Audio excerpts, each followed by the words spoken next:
Where you at, Berto? David case gets even sadder. It's been a while since we had an update on the David case. We haven't really heard anything new, so let's get into it and see what's going on, man. This is a very unfortunate situation, and I'm pretty sure Buddy is still walking free. Absolutely insane. I media trained you. That's controversial. It's controversial of kids. Delete everything. Delete everything. Everything goes.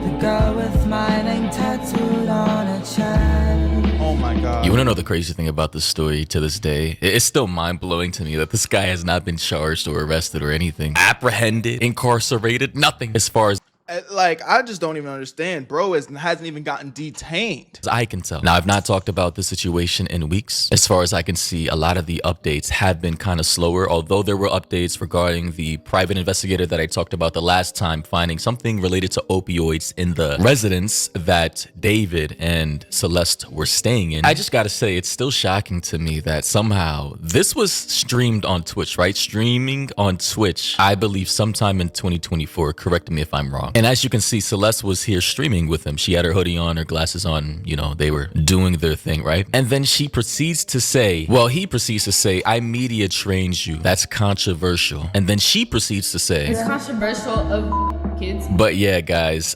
she said, while Absolutely sick, bro. he was streaming, Every time we watch anything with this David stuff, it's just, I literally start cringing to my core because it's just, I don't understand how we can see something like this. 4K, bro, real footage, HD.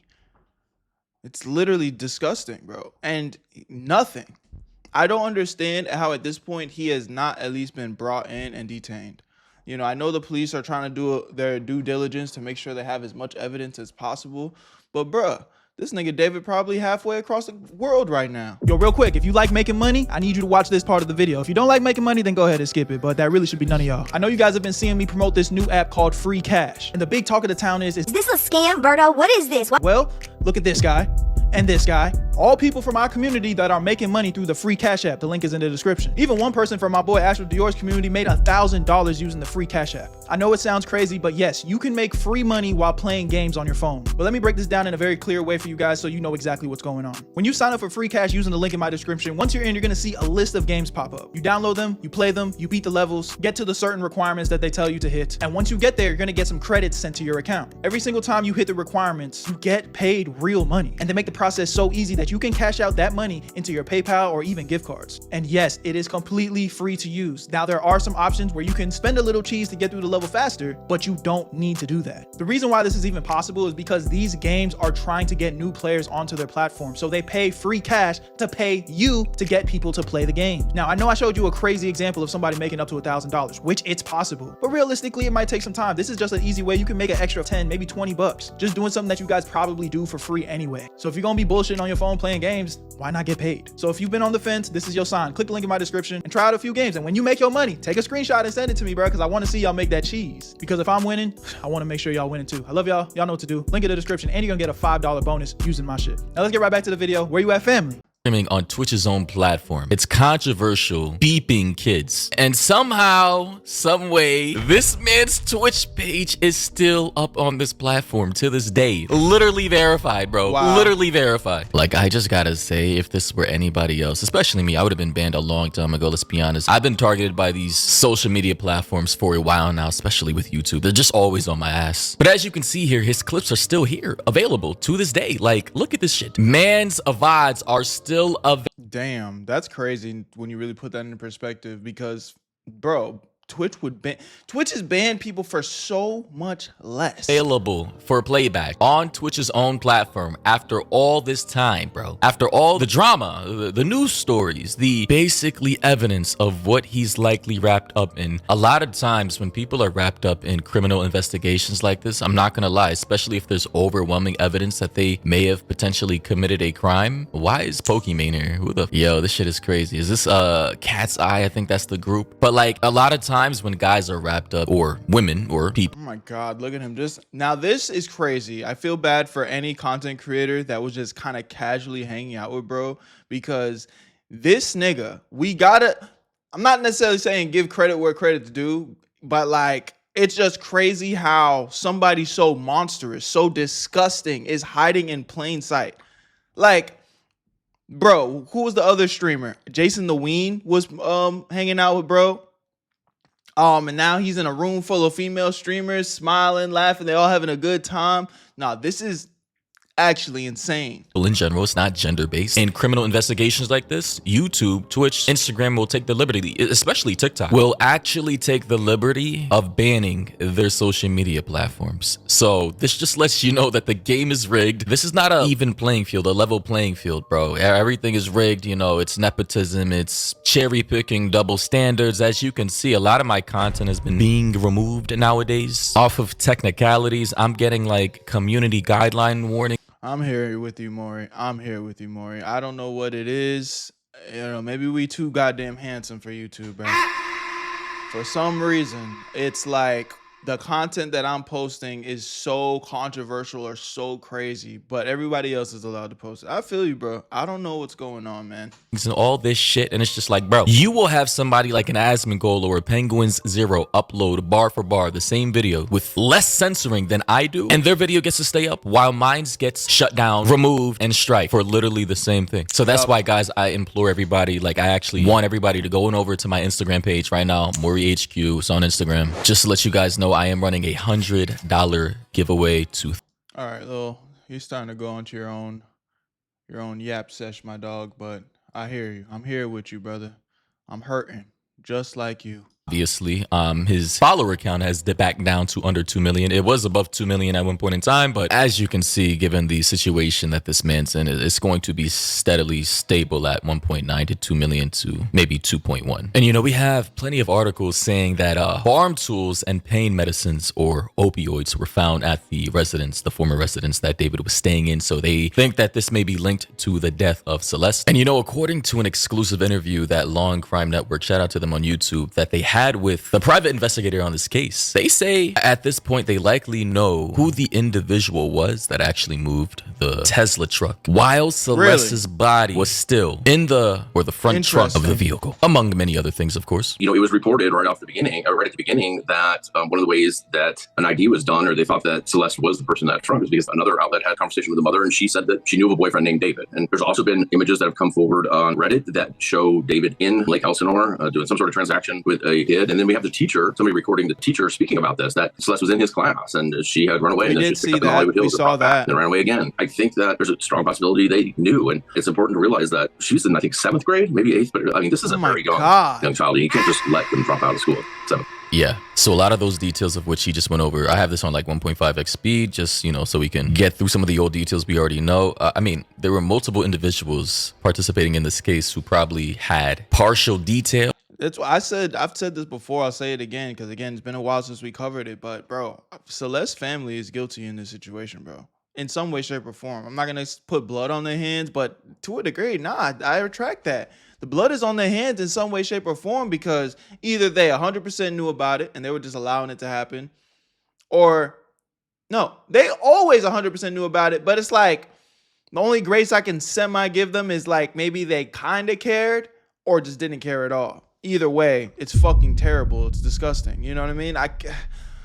Bro, and I just hate to be that guy that's like pointing the finger and judging, you know, people's parenting skills, because at the end of the day, there's no rules to this parenting shit. I don't have any kids, and I know one thing's for sure, it's a lot easier said than done, but I just don't see where there's a world where I have my child roaming around with somebody that I know is overage. Matter of fact, there's no world where my child is roaming around with somebody that is a stranger, that I don't know exactly what's going on.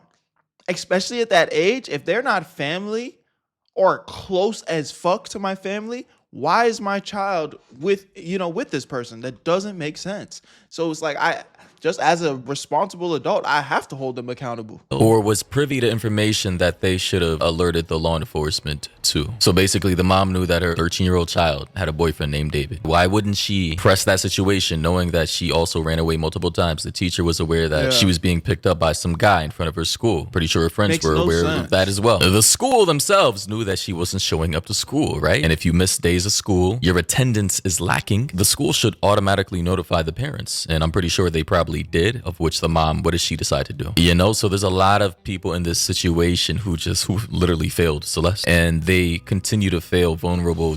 And at what point, you know, I get if motherfucker was 18, grown ass woman, but like, bro, you think at 13 you have a choice to run away? Like, you would have had to caught me slipping in the craziest way. And you know, if I knew you had a history of running away, like as your parent, bro, motherfucker, you sleeping, your bed is gonna be in my goddamn room. You know what I'm saying? I'm gonna have your bed put in my room. Like, you not just running away, motherfucker. You know what I'm saying? Like, there's no way in hell I'm letting you out of my sight. No, we don't negotiate with children. That's something that my grandma always used to say. I'm over here trying to tell her what I want. She looking at me like, listen, little boy, I'm your elder. I don't negotiate with children. You do as I say. Children every I'm gonna use that on my kids. day in situations like this. You know, you were hired, obviously, as I mentioned earlier, to investigate by the owner of the home where David was living. So are there any new details that you've been able to glean from your investigation as to what may have been going on in this home? Yeah, so, you know, one thing I want to be clear about is, you know, I do have a scope on my, you know, investigation. In other words, I'm not going outside of things that originated at the house or things that happened with the cars that were normally parked at the house. So I'm not going out and trying to solve this case.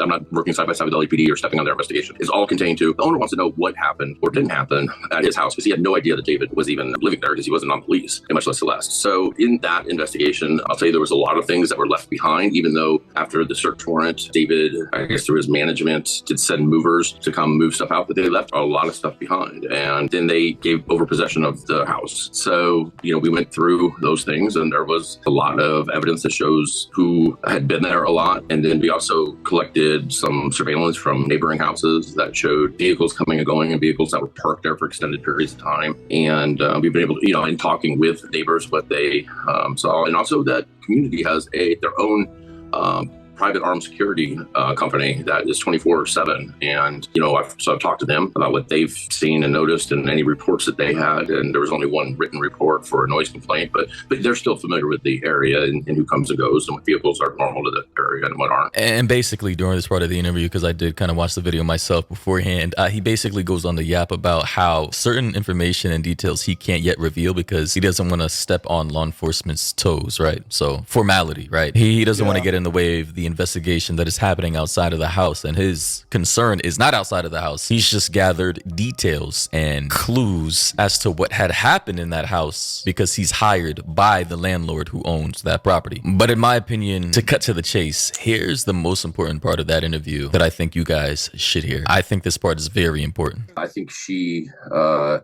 has been deceased a lot longer than what you know, people may have originally thought. It could go back as early as January or February. Which is hard to fathom. That's crazy, right? So it seems as though that the deceased date, the official date of death for this young girl, has been all over the place. And now this private investigator is now believing that she may have been dead all the way back in January, February of this year. And honestly, to me, you know, I've heard conflicting reports. I've heard some people say she may have died back in July, August, maybe September. And now this private investigator, I mean, it would make sense. They said that her body was in pieces to the point where they thought that somebody actually had chopped it up. But if it was all the way back in January, that means it low-key probably could have decayed like that, bro. It's a long time, bro. If you guys ever gone into a hot vehicle that's just been sitting out in the sun, this car was sitting out in the in a junkyard for months and months, and then just outside, and it's black. I know y'all have sat down in a car, you know, right after it's been sitting outside and be like, ooh, this is hot. Like, I know y'all know that feeling, bro. Just imagine that shit out there just baking. I can only imagine what it could do to a you know, dead human body, bro. Yeah, bro, that shit might fall in pieces. I'm not trying to be funny or nothing. I'm dead ass serious. because he's privy to a lot of information that obviously we don't know. He has access to the actual property that she stayed in, and he found farm tools. He found opioid bottles, of which many articles have reported on. I'm getting the feeling that he believes she may have overdosed. Somebody may have slipped something into her drink, or maybe she may have taken something. We don't know if this overdose, speculatively, was intentional or not. But of course, anybody dying, a minor that is, dying in the presence of a home leased out by David's manager. Apparently, the lease wasn't even in David's name, which is why, based off of what I heard, the landlord or the owner of the property wasn't even aware that the singer David was even staying there. So I mean, this entire situation is just really spooky and crazy. Investigator Steve Fisher recently went inside the Hollywood Hills mansion where David lived just before the body of 14-year-old Celeste Rivas Hernandez was found in his abandoned Tesla. There were disturbing items. And Fisher told KTLA he found items that could be linked to the crime, items left behind by LAPD even after a search of the property. There's some items, some physical items that I unfortunately can't disclose, but they are significant because they could be something that could have been used in a planned attack. I wonder why LAPD decided to leave those things behind, though. To get rid of her body. Fisher also says he's uncovered interesting video from neighborhood security cameras that he's handed over to LAPD. He says he knows who was driving the car when it was abandoned in late July, presumably with the body in the trunk. I'm certain I know who it is. That I can't say, but there is surveillance from the 29th, and I'm certain I know who this person is. That is crazy. Whoever that person is, they're fucked. I can't even say cooked. They're literally fucked. Because obviously, and I'm gonna leave room for doubt, right? For the possibility that the person, whoever moved this vehicle while Celeste may have possibly been in the front trunk, he may or she may have not known that there was... Yeah, it's possible, but... a dead body in the vehicle. But I highly doubt that. Let's be honest there. Occam's razor suggests that the most likely outcome, the most predictable outcome, is the most likely outcome of the situation. All right. I'm just gonna say whoever moved the vehicle, especially with a smell that may have been emanating from that vehicle, possibly. I'm not entirely sure how Teslas are constructed in the interior to prevent smells from the trunk from being transported to the interior of the vehicle. I'm not entirely sure, so I'm gonna plead ignorance on that, but I highly doubt that whoever moved that vehicle wasn't aware of the potential crime that they were getting themselves wrapped up in. Especially where the vehicle ended up and then how it just ended up just staying there for indefinitely, essentially. Yeah. Initial autopsy showed no obvious cause of death. Investigators now are waiting for toxicology reports. It's been almost 7 weeks since Celeste's body was found. No arrest and no suspects. David, real name David Anthony Burke, bro, this guy just has the most punchable fucking face, gang. Has not commented, but he did cancel his world tour, and he has not been seen in public since then. Bitch ass nigga. Been shocking how silent he's been.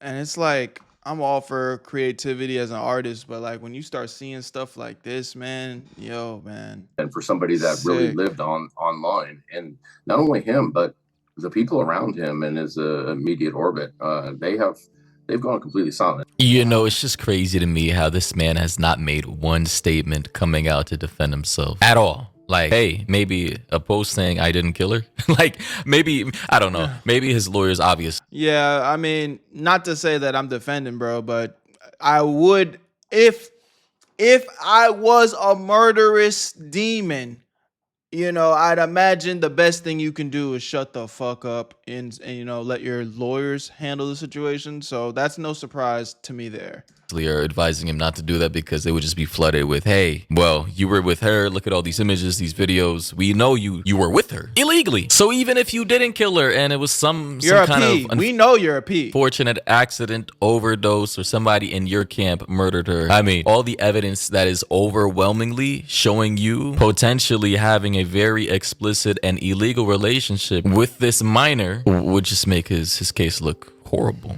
I mean, it's already out there, but it would just, at this point, I think it's futile. But you know who moved the car, right? You're the one, you figure, you have the video, you know who moved the car. So that's a big clue right there. Are you willing to share with us yet who moved the car? Can't share who it wasn't. And the thing about that is, though I 95% feel she was in that front trunk of the Tesla when it was moved. I can't prove that because there's no video that I have. LAPD might have a video of her being put in the vehicle. I can't even put her at the house. So I can't share. I don't want to share who that is because I do think that would really step on LAPD's toes. And that's not the intention here. It's not to put the information out first. What it was is to find out what's going on in the house and letting people know that we do know some information. So if you wanted to contact me, and people have contacted me, and I'll tell you, there's an incredible, and this is what I wonder about LAPD. They're very capable, but it's a whole different era as far as everything's happening on Discord and everything, and the capability for them to really go through and scrape everything out of there. I know that they're getting it directly from Discord in a database form, but it's all, everybody uses handles and fake names and stuff, and to figure out who's who. It takes a while to really map this whole thing together, and so maybe that's part of the delay. But there was an incredible amount of information in the Discord server alone. Damn. Wow, so he's pretty much saying like, why did LAPD just overlook all this stuff? Bro, I'm confused, man, because I'll be honest. I don't want to give David that much credit. Like, yeah, I know he's rich. Yeah, I know he's successful, but bro was not fucking Michael Jackson. Like, what's the incentive for LAPD to be like sweeping this on the rug and siding with him? So I'm very hesitant to entertain that conspiracy theory of, like they're in on it with him or some crazy shit, right? Like, I was like, okay, if we were going to entertain that, it's like, why is David so important? What's so special about him? Nigga is not that influential. I mean, again, I know he has some success and, he has some money, but bro, I mean, I bet most of y'all didn't even know who David was before the situation, regardless of how big some of his songs are. So that's just weird. What's going on, bro? So many people are seemingly failing this girl, man. RIP to Celeste again. Y'all let me know what y'all think in the comment section. That was the little update. We did get some new information, so here it is. We've been following it since the beginning, so hopefully we can get an arrest or something soon. Where you at, Berto? I made this shit look too easy.